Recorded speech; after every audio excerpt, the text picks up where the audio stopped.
तेरा वचन मेरे पाँव के लिए दीपक है और मेरे मार्ग का उजियाला है। तेरा वचन मेरे पाँव के लिए दीपक है। पिता, पुत्र और पवित्र आत्मा के नाम में आमीन। ख्रिस्त में मेरे प्यारे भाइयों और बहनों, प्रभु यीशु मसीह के मीठे और मधुर नाम में आप सभी को जय यीशु।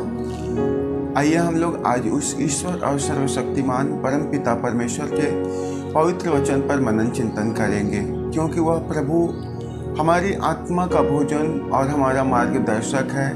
वह हमारे शरीर के लिए एक अच्छा सेहत है, तो वह हमारे आँखों के लिए ज्योति है। आज वह प्रभु हमारे और आपके बीच में उपस्थित है। आज प्रभु का पवित्र और जीवंत वचन हमें बताता है संत पेत्रुस के पहले पत्र उसके अध्याय 1 पद संख्या 3 से 9 तक।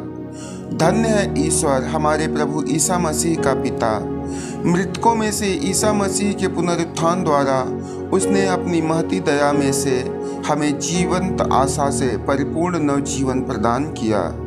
आप लोगों के लिए जो विरासत स्वर्ग में रखी हुई है वह अक्षय, अदूषित तथा अविनाशी है। आपके विश्वास के कारण ईश्वर का सामर्थ्य आपको उस मुक्ति के लिए सुरक्षित रखता है जो अभी से प्रस्तुत है और समय के अंत में प्रकट होने वाली है।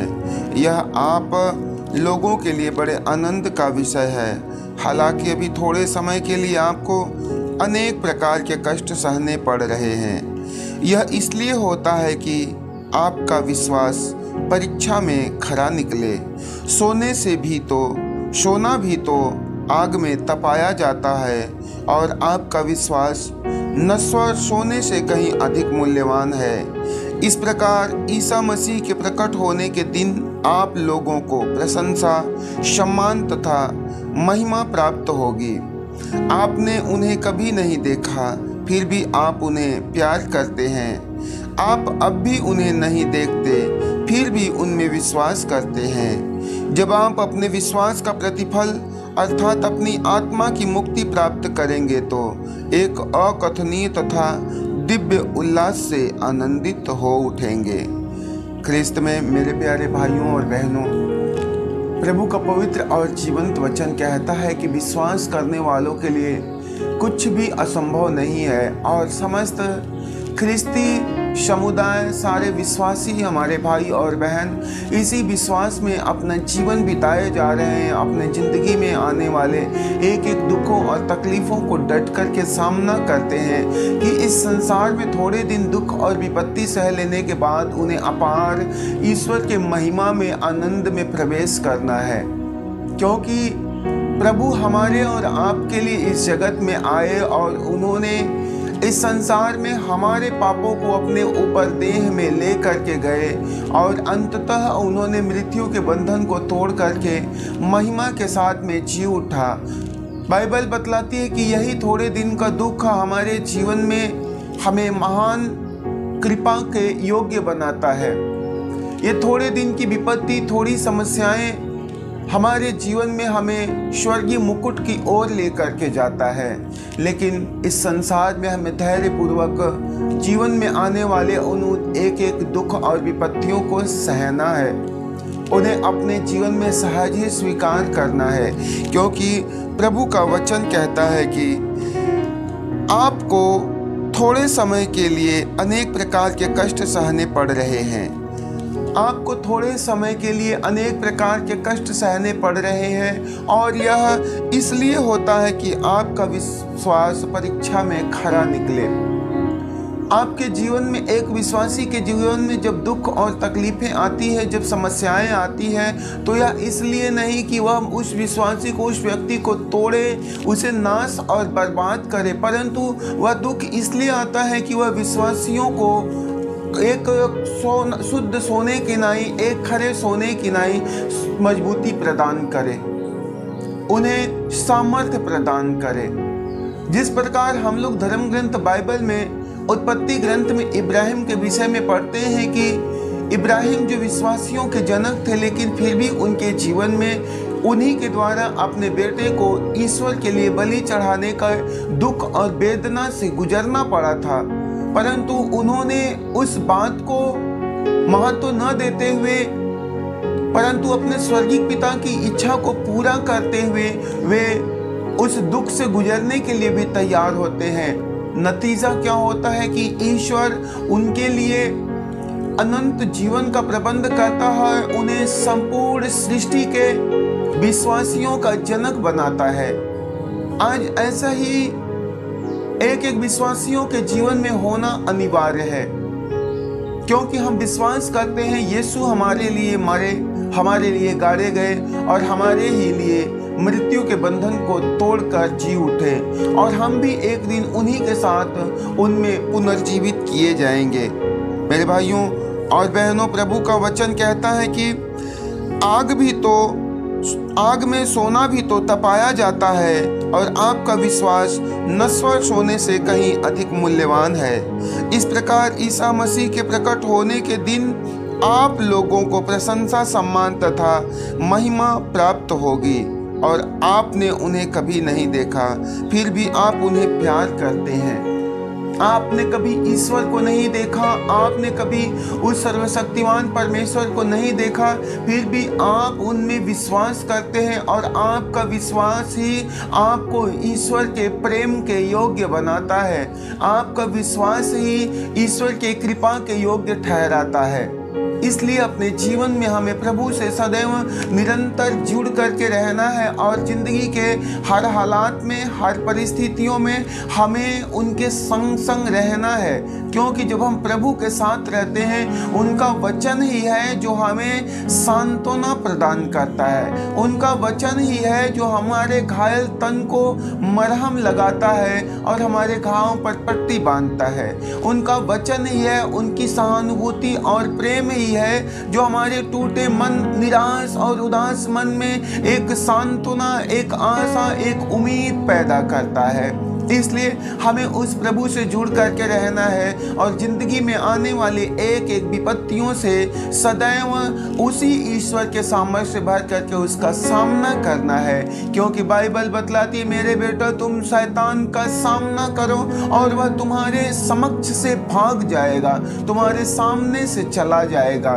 जब हम ईश्वर के सामर्थ्य से भर करके अपने जिंदगी के हर हालात, हर परिस्थितियों का सामना करने लगते हैं, हमारी परिस्थितियां जो अब तक हमारे लिए बहुत विकट लग रही थी, असहनीय लग रही थी, लेकिन अब वही परिस्थिति हमारे लिए सहज और सरल बन जाता है।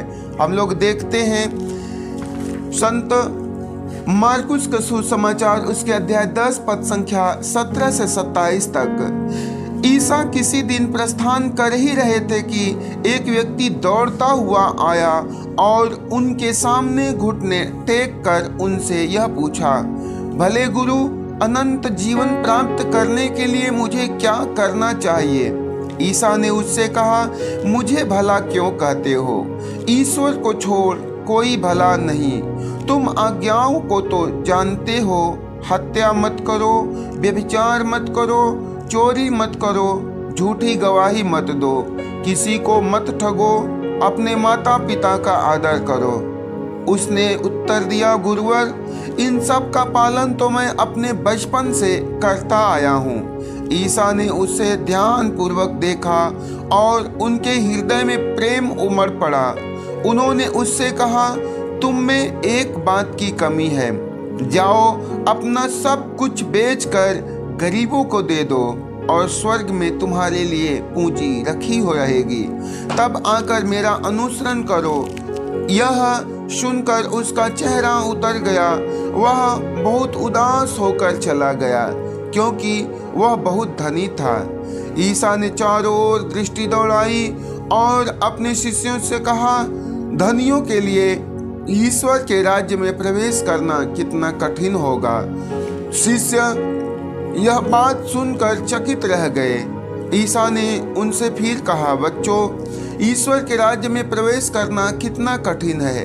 सुई के नाके से होकर ऊँट का गुजर जाना अधिक सहज है, किंतु धनी का ईश्वर के राज्य में प्रवेश करना कठिन है। शिष्य और भी विस्मित हो गए और एक दूसरे से बोले, तो फिर कौन बच सकता है? उन्हें स्थिर दृष्टि से देखते हुए ईसा ने कहा, मनुष्यों के लिए तो यह असंभव है, लेकिन ईश्वर के लिए संभव, क्योंकि ईश्वर के लिए कुछ भी असंभव नहीं है। मेरे प्यारे भाइयों और बहनों, आज बाइबल हमें और आप एक लोगों को सिखाती है, इन दृष्टांत के द्वारा, इन वचनों के द्वारा हमें संबोधित करती है। हमें जिंदगी में एक ख्रिस्ती, एक विश्वासी जीवन जीने का एक मर्म बताती है। जिस तरह इब्राहिम ने अपने जीवन में उस अनदेखे ईश्वर को विश्वास किया, उस अनसुने ईश्वर में विश्वास किया। आज हमारे और आपके जीवन में इब्राहिम एक उदाहरण है। इब्राहिम एक एग्जाम्पल के तौर पर हम लोगों के सामने रखे जाते हैं। इब्राहिम को देखो, कैसे उसने ईश्वर के समक्ष अपने बेटे को बलि देने से भी नहीं हिचके। इब्राहिम को देखो, कैसे वे जिंदगी के हर दुख, हर तकलीफ में प्रभु से जुड़ करके उनके वचन का पालन करते रहे। अर्थात हमें और आपको, सारे लोगों को इब्राहिम एक उदाहरण स्वरूप प्रस्तुत किए जाते हैं, लेकिन इब्राहिम के जीवन में ऐसा कोई उदाहरण नहीं था। फिर भी वह विश्वासियों के जनक, विश्वासियों के पिता ठहरे, क्योंकि वह पूर्ण रूप से अपने ईश्वर पर निर्भर रहते थे। उनकी धार्मिकता प्रचुरता से भरी पड़ी थी, उनकी धार्मिकता में किसी बात की कमी नहीं था। आज ये धनी व्यक्ति प्रभु के पास में आता है और उनसे कहता है, भले गुरु, अनंत जीवन पाने के लिए मुझे क्या करना पड़ेगा? आज सारे संसार में अनंत जीवन पाने की चाह है, ईश्वर के राज्य में जाने की उम्मीद हर कोई लगा करके रखा हुआ है, लेकिन वास्तव में एक लोगों को जो अनिवार्य है, जो स्वर्ग राज्य के लिए, अनंत जीवन के लिए जो मार्ग है, या यूं कहे कि स्वर्ग के राज्य की जो चाबी है, वे चाबी को लोग इस्तेमाल नहीं करना चाहते। उस चाबी को लोग अपने इस बंद ताले में लगाना नहीं चाहते हैं। मेरे भाइयों और बहनों, उस व्यक्ति ने कहा, मुझे भला क्यों, प्रभु ने उस व्यक्ति से कहा, मुझे भला क्यों कहते हो? ईश्वर को छोड़ कोई भला नहीं है, लेकिन फिर भी यदि तुम मुझसे जीवन की मार्ग चाहते हो, मुझसे अनंत जीवन का रास्ता जानना चाहते हो, तो मैं तुमसे कह देता हूँ कि तुम आज्ञाओं को तो जानते और मानते ही हो। वह व्यक्ति कहता है, हाँ प्रभु, मैं भली भांति जानता हूँ। हत्या मत करो, व्यभिचार मत करो, चोरी मत करो, झूठी गवाही मत दो, किसी को ठगो मत, किसी के साथ बेईमानी मत करो, और अपने माता पिता का अनादर मत करो। वह व्यक्ति कहता है, प्रभु, मैं तो ये सारा कुछ बचपने से करते आया हूँ, मैं सब कुछ बचपने से करते आया हूँ। तो प्रभु को उस व्यक्ति के ऐसे स्वभाव के कारण उस पर दया आती है। किस बात की दया? क्या वे सारा कुछ धार्मिकता का काम अच्छे से करते जा रहे इसलिए प्रभु द्रवित होते हैं? नहीं मेरे भाइयों और बहनों, प्रभु मनुष्य के भलाई को नहीं परंतु उसके बुराई को देखता है और उसकी बुराई पर प्रकाश डालता है। उसकी बुराई को वह प्रकाशित करता, आलोकित करता है। प्रभु देखते हैं कि सारा काम बड़े ही बखूबी अच्छे से निभाते चला जा रहा है, अच्छे से करता जा रहा है, तो प्रभु को उसके अंदर में एक बात की कमी दिखाई देती है। और प्रभु कहते हैं कि तुम सारे कार्य तो भली भांति अच्छे से करते हो, लेकिन फिर भी तुम्हारे अंदर में एक बात की कमी है, और वह कमी ये है कि तुम अपनी पूंजी बेचकर गरीबों में बांट दो, और तुम्हारे लिए स्वर्ग में एक अक्षय पूंजी रखी रहेगी जो अनंत काल तक बनी रहेगी। वह कभी समाप्त नहीं होगा, कभी खत्म नहीं होगा। ऐसे में वह व्यक्ति जब अपनी पूंजी की बात आती है तो बड़ा ही उदास और निराश मन लेकर के उस जगह से चले जाता है। वह मुंह लटकाए प्रभु की उपस्थिति से दूर हो जाता है। मेरे भाइयों और बहनों, आज संसार में मनुष्य के लिए यही तो सबसे बड़ी चुनौती है, यही तो सबसे बड़ा उसके सामने समस्या है। व्यक्ति अपने संपत्ति को, जिसको वह अत्यधिक प्यार करता है, वह अपने ईश्वर के लिए छोड़ना नहीं चाहता है, अपने प्रभु के लिए उसका त्याग नहीं करना चाहता है। और बाइबल बतलाती है कि एक व्यक्ति कभी भी दो स्वामी की सेवा नहीं कर सकता। एक मनुष्य दो ईश्वर के राज्य में नहीं रह सकता है। इसलिए वह व्यक्ति ईश्वर के राज्य को ठुकराता है, परंतु वह विनाश की ओर चला जाता है, क्योंकि बाइबल बतलाती वह बहुत अधिक धनी था और उसको ईश्वर से कहीं अधिक बढ़ करके अपने धन, अपने संपत्ति से प्रेम था। इसलिए वह उदास और निराश होकर के चला जाता है। आगे प्रभु अपने शिष्यों की ओर, सभी लोगों की ओर बड़े ही ध्यान से देखते हैं और उन एक एक लोगों से कहते हैं कि ईश्वर के राज्य में धनियों का प्रवेश कितना कठिन है। प्रभु ने कहा कि सुई के नाके से ऊंट का गुजर जाना सहज है, परंतु ईश्वर के राज्य में एक धनी व्यक्ति का प्रवेश कठिन है, या यूं कहे कि असंभव है। आज संसार में कोई भी व्यक्ति ऐसा नहीं है जो धनी न हो। बाइबल बतलाती संसार में हर कोई धनी है, हर कोई धनी है। एक कंगाल व्यक्ति भी है ना, एक कंगाल व्यक्ति है, वह भी धनी है। अपने आचरण में, अपने व्यवहार में, अपने स्वभाव में, अपने धन में, अपने घमंड में, अपने अहंकार में हर कोई धनी है। संसार में एक एक व्यक्ति धनी है। आज धनी का नाम आता है तो सारे लोग सिर्फ और सिर्फ अपने लिए लाखों करोड़ों रुपए की बात करते हैं कि मेरे पास तो एक फूटी कौड़ी भी नहीं है, इसलिए भला मैं कैसे धनी हो सकता हूँ। फलाना व्यक्ति के पास में लाखों करोड़ों अरबों खरबों रुपए है, इसलिए धनी तो वह हुआ। लेकिन मेरे भाइयों और बहनों, प्रभु उस सांसारिक धनी की नहीं, परंतु जो व्यक्ति अपने जीवन में जिन जिन बात से ईश्वर से दूर पड़ा हुआ है, उस धन की बात करता है। एक नशेड़ी व्यक्ति के लिए उसका नशा उसका धन है। एक निसंतान व्यक्ति को संजोग से यदि एक संतान मिल जाता है तो उसका संतान ही उसका धन है। एक गरीब व्यक्ति को यदि उसे रुपए पैसे मिल जाते हैं तो उसका पैसा ही उसका धन है। किसी व्यक्ति को अपना मान सम्मान ही उसका धन लगता है। कोई व्यक्ति ऊंची मान सम्मान प्रतिष्ठा को ही अपनी संपत्ति मानता है। लेकिन धर्म ग्रंथ बाइबल में प्रभु कहता है कि तुम अपनी पूंजी, जिसको तुम बहुत अधिक प्यार करते हो, उसे बेच करके गरीबों में बांट दो, और तुम्हारे इस स्वभाव, इस व्यवहार के कारण तुम्हारे लिए स्वर्ग में पूंजी रखी रहेगी। बाइबल बतलाती कि जब तक तुम अपने आप को नम्र और विनम्र नहीं करते, जब तक तुम अपने आप को छोटा नहीं बनाते, तुम बड़ा नहीं किए जाओगे, तुम ईश्वर के राज्य के लिए नहीं ठहराए जाओगे।